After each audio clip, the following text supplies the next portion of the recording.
cari celup ya. Baiklah, saya akan share screen dulu.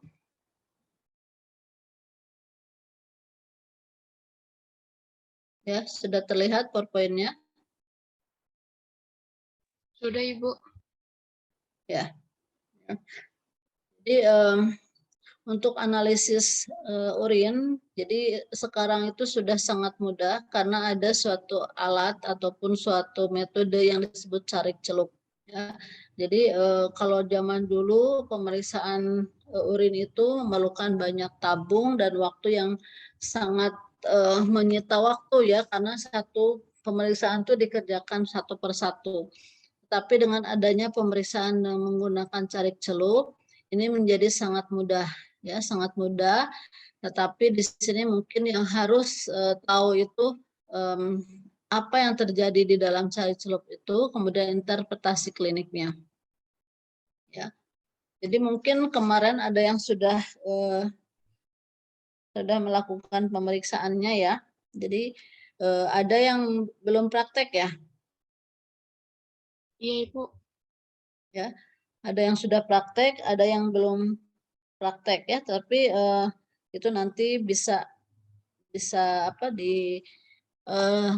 dilihat lagi. Yang belum mungkin bisa memperhatikan, yang sudah juga mungkin bisa mengamati apa yang sudah pernah dikerjakan ya. Jadi cari celup ini suatu strip yang berisi reagen-reagen tertentu, di mana bantalan reagen ini mengandung beberapa pemeriksaan. Jadi ada yang mulai hanya satu strip ya atau satu bantalan, ada yang 2, ada yang 3, bahkan ada yang sampai 12 ya. Kita punya yang 10 strip karena alat yang kita gunakan ini adalah Urisis ya. Ini Clinitec, ini ada yang di terpadu ini Clinitec ya. Tapi ada juga yang kita punya ya. Untuk Clinitec ini juga bisa digunakan untuk mengukur tes kehamilan ya. Nah, kalau kita tidak punya alat, kita bisa bandingkan dengan standar yang ada di dalam botolnya. Ya. Jadi di situ ada perubahan warna, di mana terjadi reaksi mulai dari negatif, trace, kemudian positif 1, positif 2, dan positif 3, dan positif 4. Jadi kita bisa bandingkan warna yang ada di dalam strip dengan warna standar yang ada di botolnya atau di dalam wadahnya ya. Nah ini dengan cara ini tentunya tidak boleh ada yang buta warna ya, karena di sini warnanya itu perubahannya sangat sedikit ya, perbedaannya, sehingga ini harus benar-benar diamati adanya perubahan warna atau tidak ya. Nah dengan menggunakan alat seperti urisis ya, ini mungkin lebih memudahkan ya, yang buta warna pun sebetulnya bisa melakukan pemeriksaan. Tetapi kembali lagi pemeriksaan ini hanya untuk pemeriksaan kimia. Jadi untuk makroskopis tetap harus kita lihat ya, harus kita lihat urinnya, warnanya, baunya, berat jenis dan lain-lain. Tapi dengan menggunakan stick kita bisa mengukur kimianya ya, kimia analisisnya. Ya, jadi kita bisa gunakan Urisis, mungkin ini sudah kemarin dicoba ya. Nah, di sini juga dipermudah dengan adanya print out. Jadi hasilnya itu keluar dan itu bisa kita cocokkan dengan perubahan warna yang terjadi. Ya. Nah, ini perubahan warna yang terjadi pada urin strip ya, di mana hampir semua pemeriksaan menggunakan urine strip itu mempunyai parameter yang hampir sama ya. Hanya bedanya mungkin ada yang 10, ada yang 12 ya. Nah, di sini ada leukosit ya. Leukosit ini terukur selama 2 menit ya. Artinya kalau lebih dari 2 menit ini bisa reaksinya jadi positif atau negatif palsu ya. Reagen ya berubah menjadi ungu jika terdapat leukosit di dalam sampel tersebut. Kemudian nitrit ini 60 detik ya. Dan ini perubahannya dari tidak berwarna atau pink muda menjadi pink ya, atau merah muda. Kemudian ada urobilinogen, ini juga 60 detik, berubahnya menjadi warna pink ya. Kemudian ada protein, ini 60 detik juga dari kuning menjadi hijau. Kemudian perubahan pH ya, pH juga 60 detik dari merah menjadi hijau. Kemudian adanya darah ini bisa terlihat mulai dari bintik-bintik ya, bintik-bintik itu menunjukkan adanya eritrosit. Kemudian kalau ada perubahan warna saja ini menunjukkan adanya hemoglobin. Artinya eritrositnya sudah pecah tetapi Hb-nya masih bisa diukur. Kemudian berat jenis ini 45 detik ya, dari mulai hijau berubah menjadi kuning. Jadi makin berat atau makin tinggi berat jenisnya itu terjadi perubahan. Kemudian keton atau benda-benda ketonnya di sini dari mulai pink menjadi violet ya. Kemudian bilirubin dari warna pink menjadi violet juga ya, atau pink tua. Kemudian glukosa ini 30 detik ya, dari biru menjadi coklat ya. Kita lihat satu persatu. Jadi sebenarnya kalau kita celupkan ini yang plain atau yang stick yang baru, kita lihat perubahan warnanya saja ya. Sebetulnya reaksi yang terjadi adalah perubahan warna. Dengan alat bisa mengukur perubahan warna tersebut, kemudian diterjemahkan menjadi angka sehingga kita melihatnya dalam printout. Ya, kita lihat dari urin dipstick yang ada, misalnya di sini merek Akon ya. Jadi hampir sama sih Multistick, kemudian Kombur. Kemarin kita pakai Kombur, ini hampir sama ya. Susunannya mungkin beda, tetapi pemeriksaannya ini umumnya sama ya. Kita lihat untuk pemeriksaan glukosa. Ya, glukosa ini adalah suatu senyawa yang bisa mereduksi sehingga dia bisa dioksidasi. Ya, oksidasi yang dilakukan yaitu menggunakan enzim glukosa oksidase, di mana di sini glukosa akan direaksikan dengan air dan dioksidasi menghasilkan asam glukonat. Ya, asam glukonat dan peroksida. Peroksida ini kemudian direaksikan dengan kalium iodida dengan bantuan enzim Horradis peroksidase menghasilkan kalium iodat dan 3H2O. Ya, jadi kalium iodat ini yang nantinya akan terdeteksi dari mulai warnanya negatif biru menjadi warna hijau atau kecoklatan ya, tergantung dari konsentrasinya ya. Nah, glukosa ini fungsinya yaitu untuk melihat adanya gangguan metabolisme karbohidrat, ya, terutama pada penderita diabetes mellitus, dan ditemukannya glukosa pada urin. Ya, misalnya di sini juga terjadi gangguan ginjal atau renal glikosuria. Kemudian reaksi ini juga ada pengganggunya, di mana kalau ada agen produksi yang lain itu bisa menghasilkan hasil yang positif atau adanya benda-benda keton. Ya, nah gunanya pemeriksaan glukosa urin ini hanya untuk mengukur glukosa dan bukan gula yang lainnya. Gula yang terdeteksi juga harus melalui ambang batas ginjal. Ya. Untuk mengetes atau untuk konfirmasi bisa digunakan tes lainnya yaitu dengan menggunakan CU sulfat. Ini sudah saya jelaskan minggu yang lalu ya, terutama untuk gula reduksi namanya metode Vehling dan metode Benedict. Nah, kemudian dengan deteksi gula reduksi ini bisa dihasilkan juga atau bisa positif juga terhadap beberapa gula yang bisa mereduksi. Terutama di sini ada galaktosa, biasanya ditemukan pada galaktosemia, kemudian ada fruktosa, pada fruktosuria atau intoleransi fruktosa, kemudian laktosa ini ditemukan pada defisiensi laktase, dan pentosa pada pentosuria esensial, dan maltosa ditemukan tidak patogen. Ya. Tapi di sini tidak bisa untuk mengukur sukrosa, ya, karena sukrosa itu bukan merupakan gula produksi. Nah, kalau kita lihat keberadaan urin, glukosa di dalam urin dibandingkan dengan glukosa di dalam darah, jadi makin banyak glukosa di dalam urin, tentunya makin banyak juga glukosa yang ditemukan di dalam darah. Ya, jadi kalau di dalam darah belum melewati ambang ginjal, itu belum kita temukan glukosa di dalam urin. Ya, makanya di sini makin tinggi kadar glukosa di dalam darah, maka makin banyak ditemukan glukosa di dalam urin. Ya.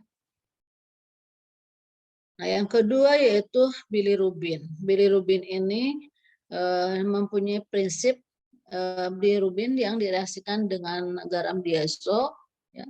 Di sini menghasilkan azobilirubin, suasananya asam. Ya. Ini menghasilkan warna pink ya atau merah muda. Sehingga di sini terjadi perubahan dari reaksi yang negatif menjadi positif. Ya. Fungsinya untuk pemeriksaan bilirubin ini untuk melihat adanya kadar bilirubin di dalam urin, ya seiring dengan peningkatan bilirubin di dalam darah. Ya. Nah, bilirubin direct yang ada di dalam darah ini berkorelasi dengan urobilinogen dan bilirubin serum. Jadi kalau bilirubin di dalam darah positif, kemungkinan bisa ditemukan urobilinogen dan juga bilirubin ya di dalam urin ya. Nah, batasannya di sini biasanya terjadi interferensi atau gangguan jika terkena cahaya langsung. Jadi kalau sampelnya kita simpan dan terkena cahaya matahari, itu biasanya kadar bilirubinnya berkurang atau bahkan hilang. Ya. Kemudian yang terukur adalah bilirubin direct saja dan tidak mengukur bilirubin indirect. Nah, tes lainnya selain tes cari celup ini ada namanya tes, ini tes versi tablet ya, dan ini lebih sensitif dari pemeriksaan cari celup ini. Kemudian juga untuk memastikan kita bisa mengukur pemeriksaan bilirubin total dan direct dari serum. Ya, jadi kalau serum itu bisa terukur bilirubin direct dan totalnya, sehingga bisa memastikan apakah yang ada di dalam serum di dalam urin itu betul-betul bilirubin. Ya, kemudian yang lainnya adalah benda keton. Ya, benda keton ini bisa ditemukan di dalam urin itu terutama pada penderita diabetes mellitus yang tidak terkontrol. Di sini prinsipnya adalah asam asetoasetat ditambah dengan nitroprusid itu menghasilkan warna kompleks yang berwarna ya, senyawa kompleks yang berwarna.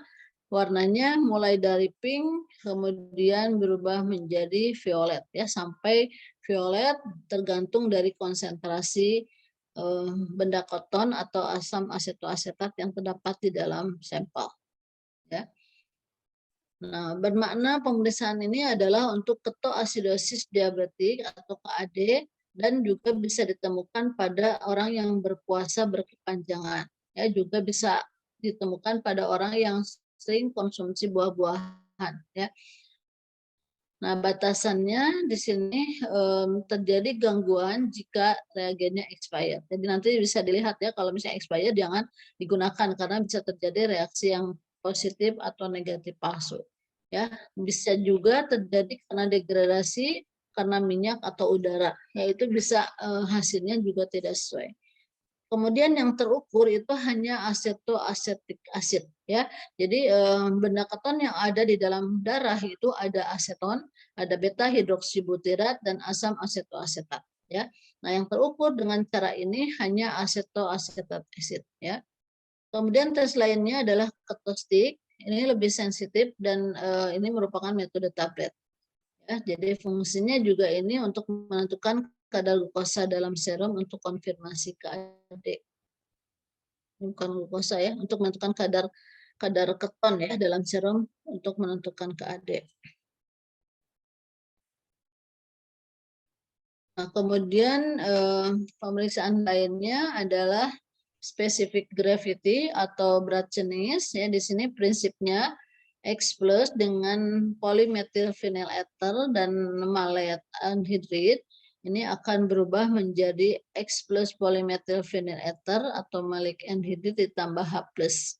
Ya, di sini H plus yang akan berinteraksi dengan indikator ya. Indikatornya adalah bromothymol blue, indikator untuk membentuk senyawa yang berwarna kompleks. Ya, jadi di sini reaksinya senyawa-senyawa di sini ion-ion yang bisa menyebabkan berat di dalam urin itu akan bereaksi dengan senyawa yang ada di dalam bantalan ini, nanti akan melepaskan H+.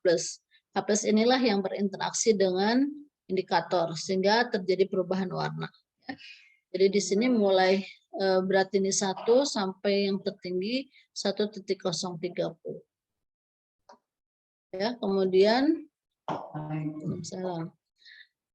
fungsinya atau maknanya untuk mengukur adanya diabetes insipidus. Ya, batasannya atau gangguannya ini adalah urin alkali dan tidak dapat mengukur larutan yang sifatnya non-ionik atau glukose. Karena tadi yang bereaksi adalah ion-ion yang memang terlarut di dalam urin.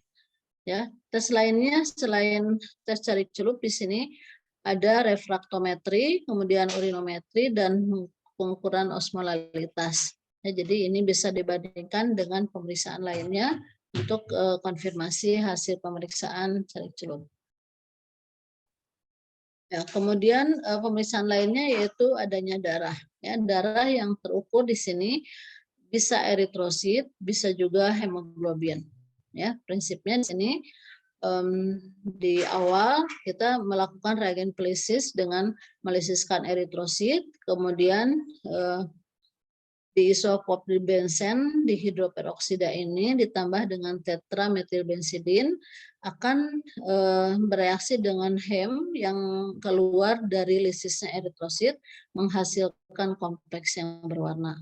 Ya, jadi mulai dari kuning menghasilkan perubahan warnanya menjadi hijau. Ya, jadi di sini kalau reaksinya tidak atau eritrositnya tidak lisis, maka di dalam stiknya akan terjadi titik-titik berwarna hijau. Ya.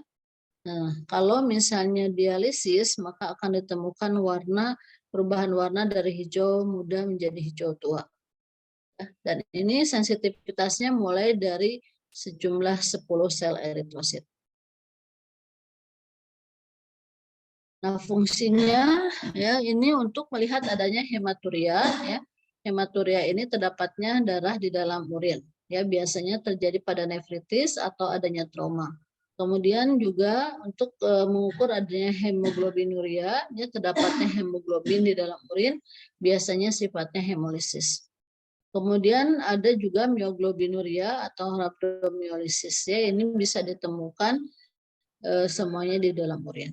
Kemudian batasannya atau interferensi yang terjadi itu jika ada senyawa-senyawa sifatnya pereduksi, kemudian juga jika ditemukan peroksidase terutama yang dihasilkan oleh mikroba.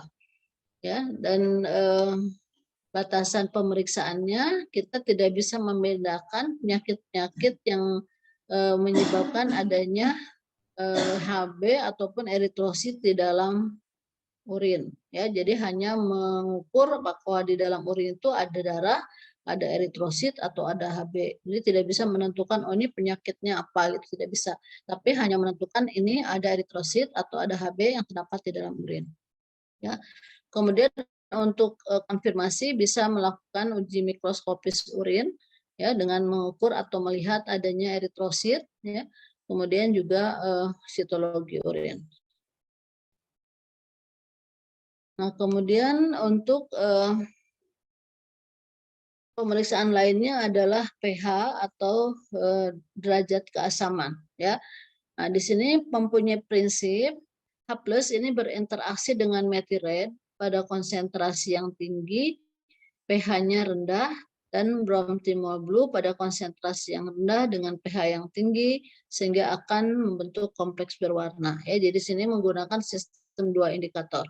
Ya, jadi metired dan bromtimol blue. Di mana terjadi reaksi mulai dari pH 5 ya, merah, kemudian pH 6 mulai berubah menjadi kuning, 6,5 kuning muda, kemudian berubah menjadi 7 ya, kuning hijau, mulai hijau muda, dan berubah menjadi hijau yang berangsur menjadi hijau tua dengan pH 8,5 ya. Nilai normalnya 4,5 sampai 8 ya. Ini dibaca sampai 2 menit. Maknanya di sini jika terjadi reaksi asam atau kurang dari 4,5, maka di sini dipastikan ada gangguan metabolik asidosis atau diet tinggi protein. Ya. Sedangkan pada suasana alkali di mana lebih besar pH-nya dari 8, ini disebabkan oleh adanya renal tubular acidosis di mana pH-nya itu bisa lebih dari 5,5. Nah, kemudian interferensinya di sini jika ada pertumbuhan bakteri bisa sifatnya alkali atau asam. Ya, biasanya Escherichia coli itu menyebabkan reaksi asam dan Proteus itu menyebabkan reaksi basa. Jadi kemungkinan adanya gangguan dari pertumbuhan bakteri. Kemudian juga ada pengaruh dari bantalan protein terhadap bantalan indikator pH. Jadi biasanya letak bantalan protein dan pH itu berdekatan, sehingga ini bisa terjadi interferensi baik terhadap protein ataupun terhadap pH. Untuk memastikan kita bisa gunakan titrasi asam basa atau analisis gas darah untuk menentukan status asam basa. Nah, ini ada pengaruh perembesan di area pH, di mana di sini letak pH dan protein bantalannya itu berdekatan. Ya. Jadi larutan dapat dari area protein pada strip itu biasanya di pH 3 merembes melintasi area pH pada strip dan membuat pH sampel lebih asam dari yang sebenarnya. Ya, jadi ini yang harus diperhatikan bagaimana supaya tidak terjadi perembesan pada saat mencelup